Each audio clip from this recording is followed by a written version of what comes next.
12th standard, A Thing of Beauty. In this poem, the poet John Keats describes about the beauty, which is not for a short time, but it is for a long one. According to him, a thing of beauty is a joy forever. Its loveliness increases. It means the beauty does not fade, but also moves away and away, and it also gets more attraction. And it helps all of us who are sick, who are downcast, and create a peaceful atmosphere around us to provide us a sleep which is full of rest and an atmosphere where we can take free breath and free thinking. And also, it is a boon for those who are depressed, who are sick, and who are broken in health, and also who are negative in ideas. A beauty creates an atmosphere where things is just a totally difference. It refreshes all of us with mind, intelligence, and also the creative approach so that we can enjoy the life in peaceful atmosphere.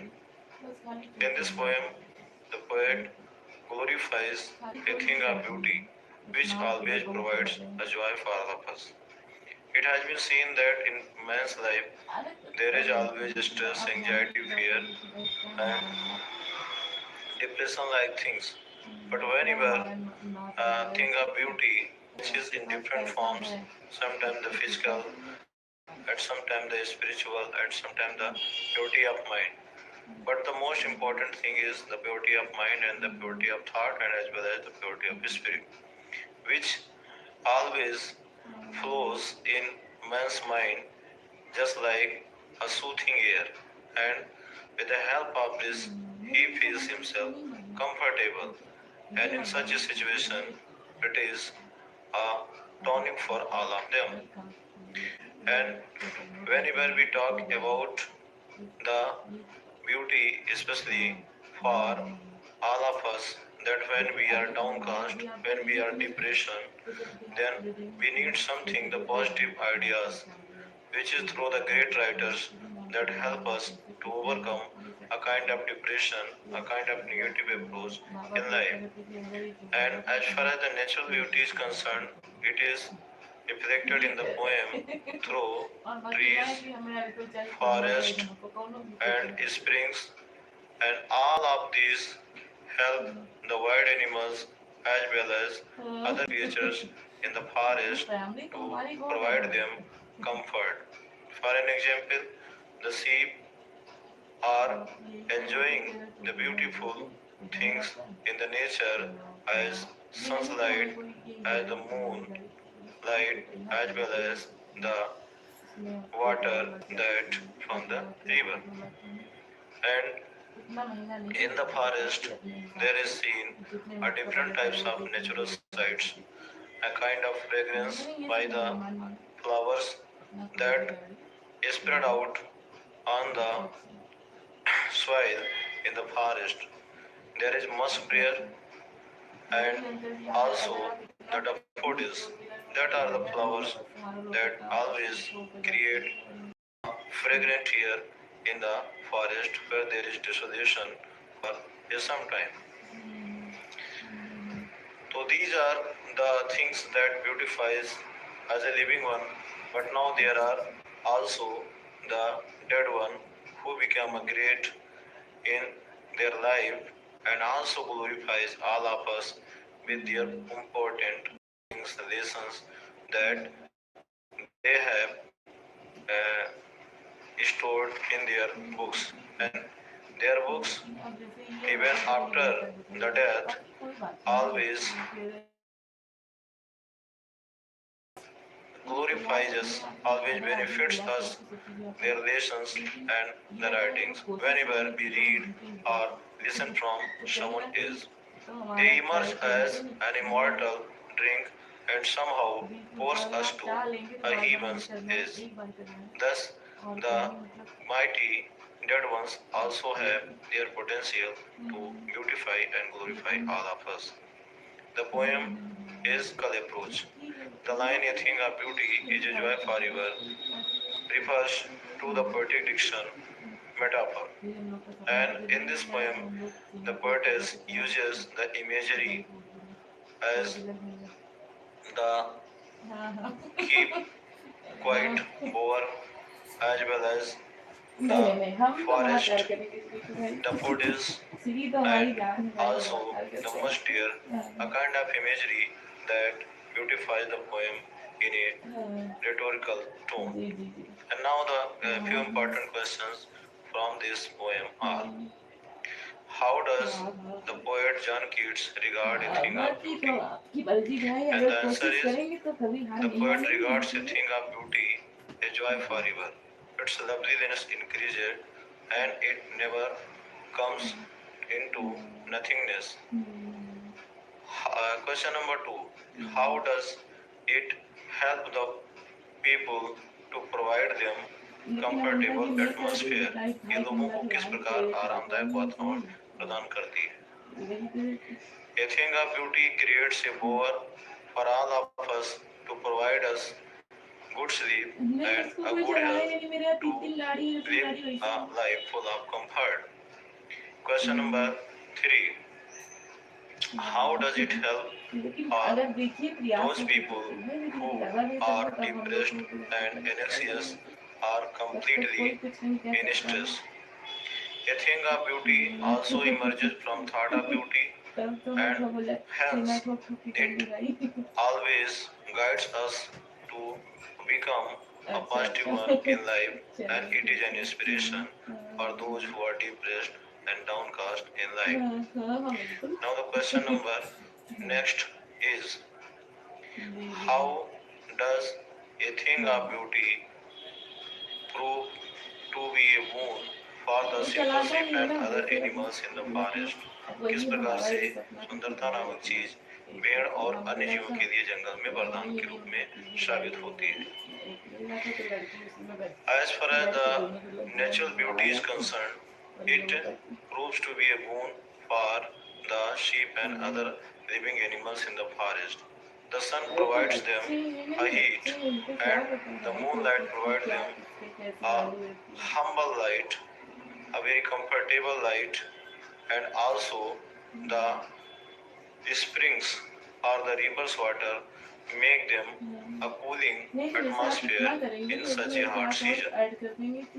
And now the concluding stanza has a few questions to ask. In the concluding stanza, how do the mighty ones help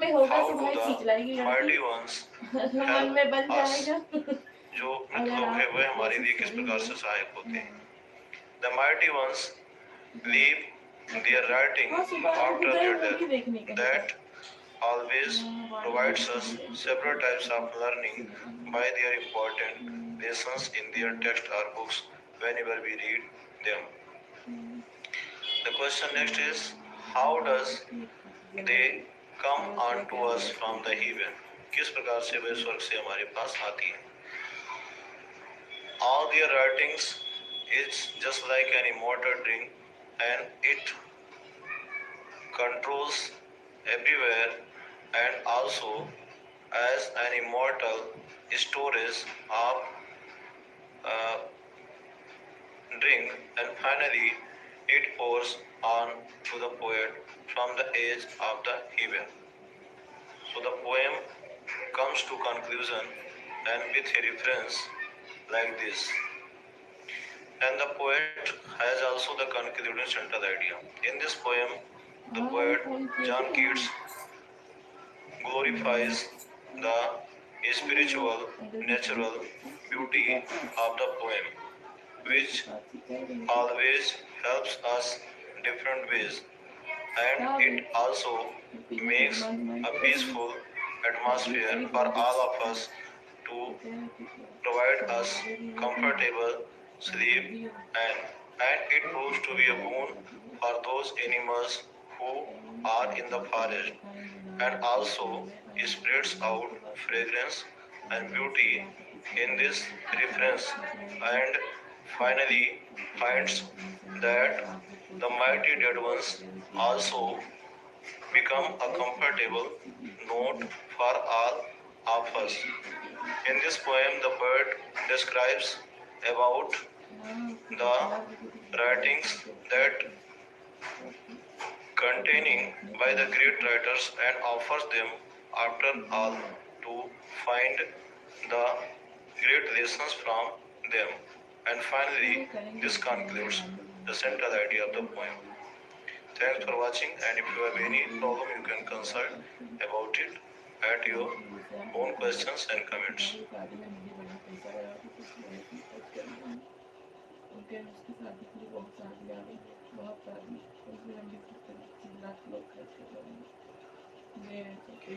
It's a very good morning to all of you students. We are once again going to join Amit Sir official YouTube channel, and it is an academic text, and that is the poetry section, which is poem number 2, Keeping Quiet, by Pablo Neruda. A very marvelous poem, and it is an important for not only the academic but also leaving a message to the entire humanity. And in this poem, the Pablo Neruda has a simple theme, but which has universal appeal. And this poem, the poet Pablo Neruda describes that he wants to go to count from 1 to 12 to make a silence in there. He appeals the readers to be keep quiet.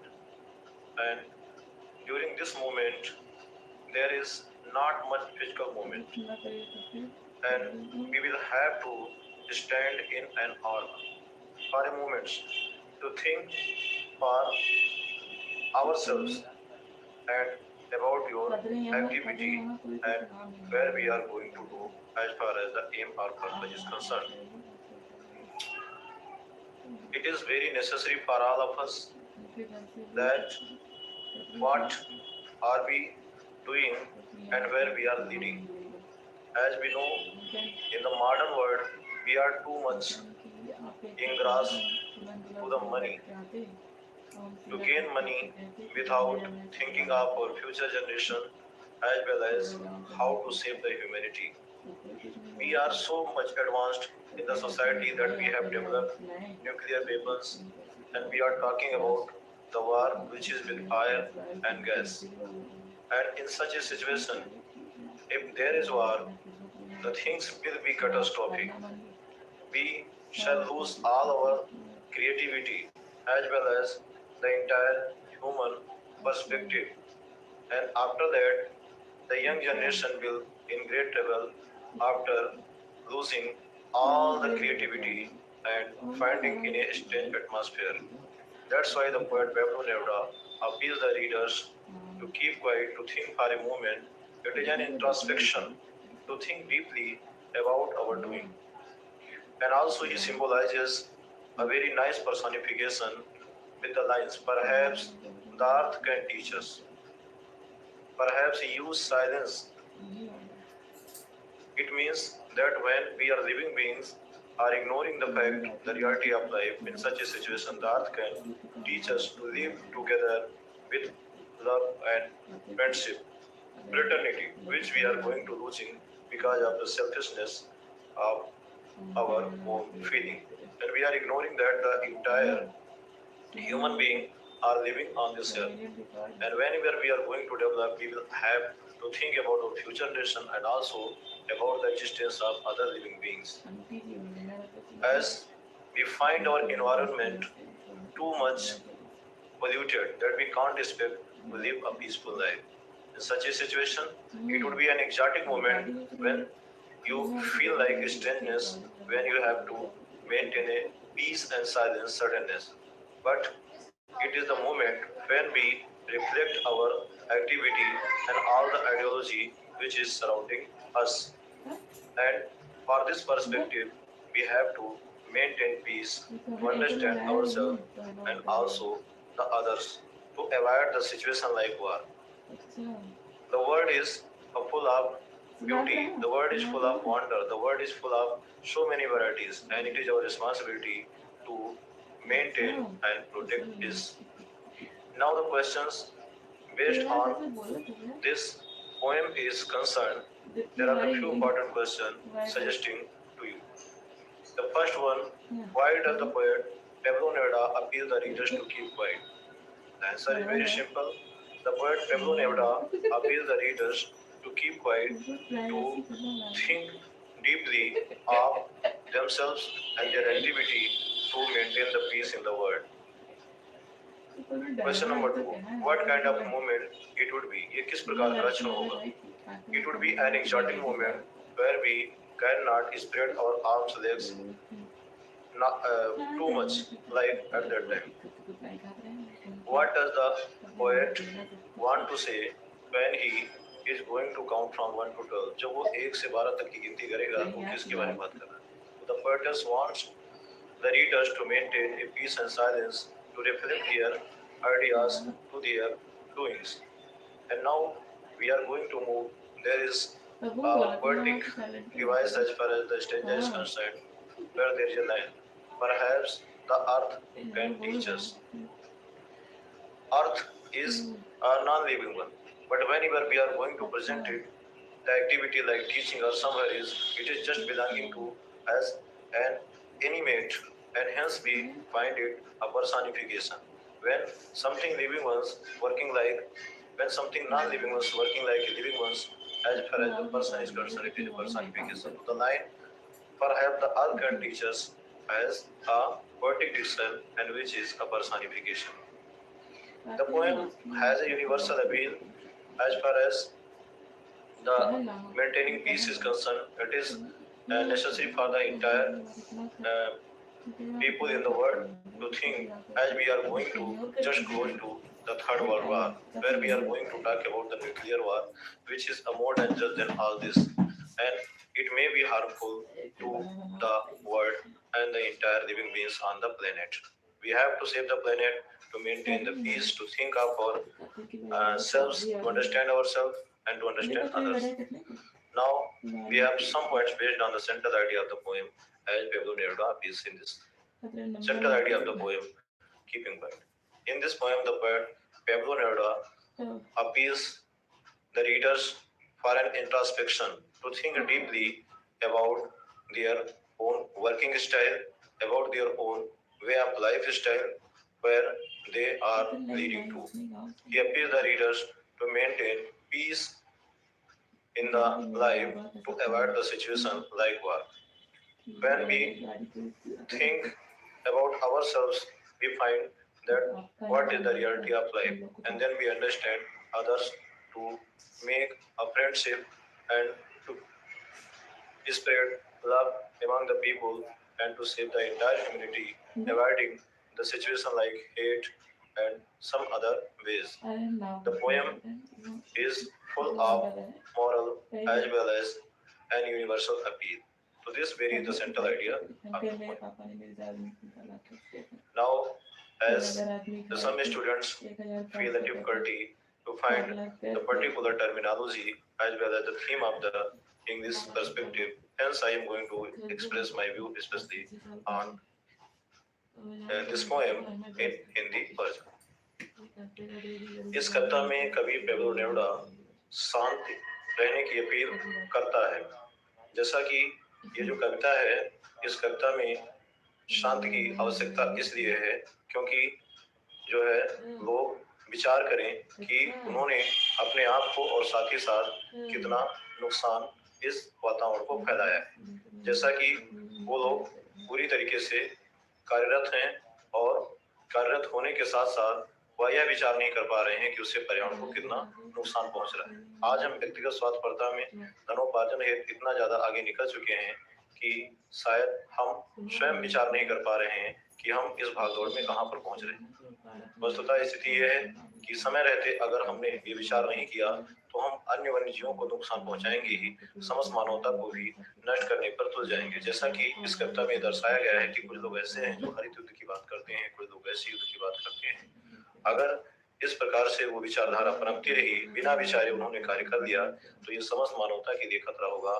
साथ ही साथ जो वन्य जीव इस धरती पर हैं उनके लिए भी अपने आप में खतरा होगा और यहाँ से सभ्यता के मिटने के आसार है। इसीलिए कवि अंत में निष्कर्ष करता है कि ऐसे युद्ध में विजय श्री तो किसी को भी मिल सकती है, लेकिन जो आने वाली जनरेशन हैं, जो पीढ़ियां हैं, वो ऐसे माहौल में रहेंगी जहाँ पर सब कुछ वहाँ पर विचित्र और अजीब होगा और वे नए वातावरण में होंगे जहाँ पर उन्हें कुछ भी समझ में नहीं आएगा और वे पूरी तरीके से एक दूसरे के साथ बड़े ही विचित्र रूप में व्यवहार करेंगे। इसलिए जो कवि है वो पाठकों से यही अनुरोध करता है कि वे शांत हों, एक बार मनन और चिंतन करें और ये समझें कि स्वाभाविक रूप से हमारी जीवन शैली कैसी होनी चाहिए, हमारा एक दूसरे के प्रति दृष्टिकोण कैसा होना चाहिए। हम पुनः जो है उस सामाजिक प्रेम और सामंजस्य को स्थापित करें और मित्रता का भाव रखें, प्रेम से जीवन जिए, ताकि जो शांति है वो हमारे जीवन के लिए अत्यंत आवश्यक है। और इसीलिए जो कवि है वो बार बार इस कविता में शांत रहने की अपील करता है, ताकि हम स्वयं कुछ समय के लिए आत्मचिंतन करें और अपना मार्गदर्शन करके जीवन में शांति और सुखमय जीवन की ओर प्रशस्त हों। यही इस कविता का लक्ष्य है। आप सब लोग इस पर विचार करेंगे, इसको सुन करके पढ़ेंगे और अभ्यास करें। परीक्षा आने वाली है तो इसलिए आपके लिए आवश्यक है कि आप इसको पढ़ें और कहीं कोई समस्या होती है तो आप अनेकों माध्यमों से सूचित करके उन प्रश्नों का निराकरण कर सकते हैं। देखने के लिए बहुत बहुत धन्यवाद।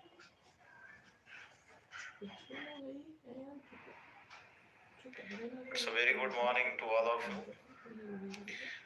And now in poetry session, we are going to analyze the poem My Mother at 66 by Kamla Das. In this poem, the poet talks about the aging process, which is common.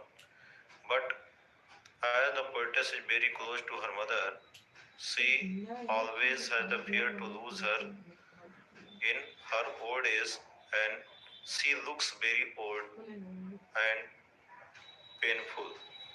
She realizes the pain and also the aging process. While driving to Cochin, she realizes her mother sitting beside her in the plane. It was the closeness. She found her open mouth, dozed, and a very big one like a corpse, ashen leaves. And after traveling some distance through an aeroplane, the poetess saw young children coming out joyfully of the house and the trees moving towards the forest. In this situation, the poetess, for a moment, is lost in such kind of ideology, where she forgets about her mother's terrible oldness. But after all, as soon as she crosses the scene of the children and the running trees, she once again finds her mother standing few yards away in same pale face, and here the poetess smiles to her and expecting to see her again. And now we conclude the poetic diction in the poem. The poem is full of simile as far as the poetic diction is concerned. The words using like as so. The lines are as a late winter's moon, ashen like carbs. So these are the lines signifies the poetic diction, the figure of speech, simile. The poem is pathetic one. Even in such a situation, when anybody closes to anyone, always has the fear in losing someone in old age. And now we move to the questions from this poem. The first question is, where was the poetess going? What did she see in aeroplane? The poetess was going to Cochin and she saw her mother sitting beside her. What thought forgot away and when? कौन से विचार चले गए और कब? When the poetess saw young children coming out of the house joyfully and trees running, she forgot the idea of her mother's terrible oldness. And now the third question is there. What is the poetic device in the line as a late winter's moon? So as we have already mentioned, where the words used like as so with a comparison, it is a simile. So in this line, it is a simile.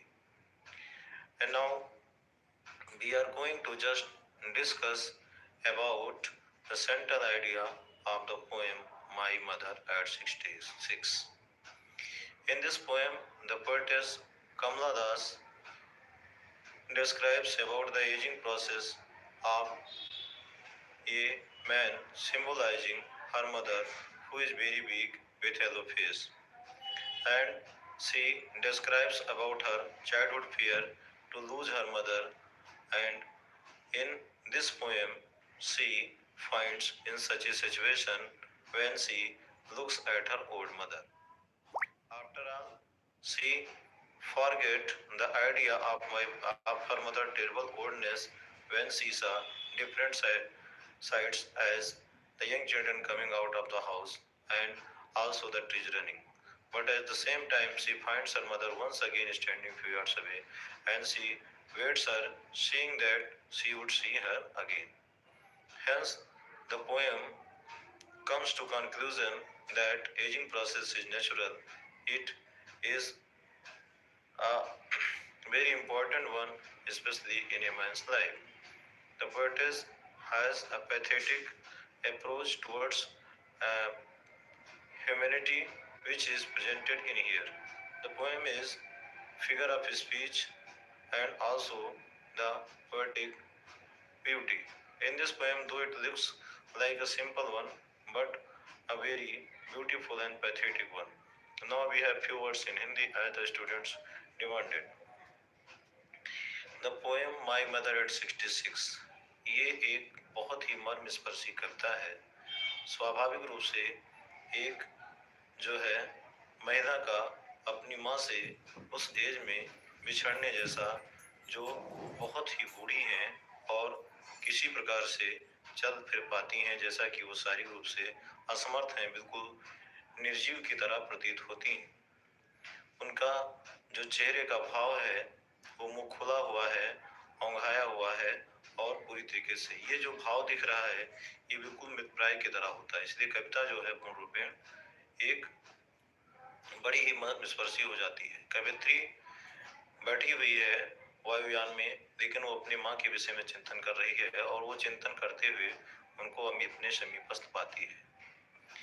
कुछ समय के उपरांत जब यात्रा आगे बढ़ती है तो वो जो है युवा बच्चों की फौज को देखती है जो अपने घर से बाहर आ रहे होते हैं, बड़े ही प्रसन्नचित्त मुद्रा में होते हैं, और उन वृक्षों को भी देखती है जो पूरी तरह से गतिशीलता में नजर आते हैं। जैसे ही वो इन सबको देखती है वो भूल जाती है कि स्वाभाविक रूप से उसकी माता जी कितनी बूढ़ी हैं और उनका जो पुराना दर्द है वो कैसा है, क्योंकि ये एक प्रकार से परिवर्तन की स्थिति है जहाँ पर कुछ समय के लिए मन का चिंतन उन बच्चों की ओर और उन वृक्षों की ओर चला जाता है। लेकिन जीवन में जो वास्तविकता है वो पुनः हमारे चिंतन स्तर पे आती है और एक बार फिर से जो कवयित्री है वो पुनः अपनी माँ का चिंतन करती है और सामने उनको कुछ गज की दूरी पर खड़ी हुई पाती है। वही पीला सब चेहरा, वही असमर्थ और कमजोर चेहरा और वही जो है शारीरिक भाव, जिसको देखने के बाद में कवित्री फिर से उनसे विदा लेती है और ये कहती है कि माँ आपसे शीघ्र मुलाकात होगी। इसके सिवाय कवित्री के पास कुछ था नहीं, वो बस केवल उन्हें देखकर मुस्कुराती गई और मुस्कुराती गई। कविता जैसा कि पूर्व में विदित है, आप जान चुके हैं, मर्मस्पर्शी है और जो एजिंग प्रोसेस है, बुढ़ापे की जो प्रक्रिया है, ये निरंतर सभी को आनी है। ये जीवन की स्वाभाविक रूप से सच्चाई है। अगर सामयिक जो है जीवन शैली का जिक्र किया जाए, मृत्यु का जिक्र किया जाए, स्वाभाविक रूप से ये जो उम्र है ये एक ऐसा पड़ाव है जहाँ पर हर किसी को अपनेपन का एहसास होता है और अपनेपन से अलग होने पर उसको कष्ट का आभास होता है।